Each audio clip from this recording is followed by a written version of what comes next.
മാവേലിക്കര IHRDയുടെ college of applied സയൻസിൽ ലോക പരിസ്ഥിതി ദിനാചരണം നടത്തി. ഇതിനോടനുബന്ധിച്ച് വിവിധ പരിപാടികൾ സംഘടിപ്പിച്ചു. IHRDയുടെ college of applied science Mavelikara ലോക പരിസ്ഥിതി ദിനാചരണം നടത്തി. കോളേജ് പ്രിൻസിപ്പൽ യോഗത്തിൽ സ്വാഗതം പറഞ്ഞു. പരിസ്ഥിതി ദിന സന്ദേശം നൽകുകയും ചെയ്തു. മാവേലിക്കര നഗരസഭാ ചെയർമാൻ നൈനാൻസി കുറ്റിശ്ശേരിൽ സമ്മേളനവും റാലിയും ഉദ്ഘാടനം ചെയ്തു.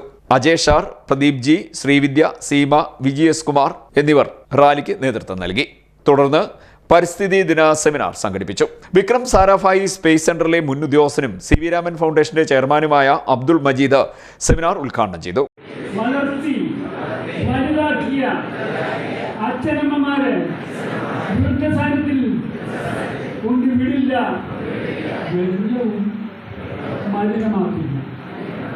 പ്രകൃതിയെ യോജിക്കുന്ന രീതിയിലുള്ള ജീവിതം ഇത് സത്യം സത്യം കളവുകൾ സത്യം കുഴപ്പമില്ലല്ലോ.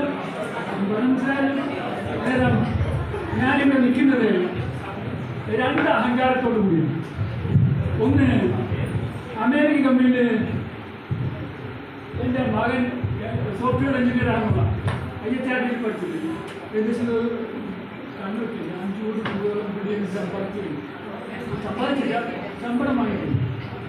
College principal doctor Aisha V polycrisis എന്ന വിഷയത്തിൽ മുഖ്യപ്രഭാഷണം നടത്തി. ഫലവർഗ്ഗങ്ങളും ഫലവൃക്ഷ തൈകളും അബ്ദുൾ മജീദ് വിദ്യാർത്ഥികൾക്ക് കൈമാറി.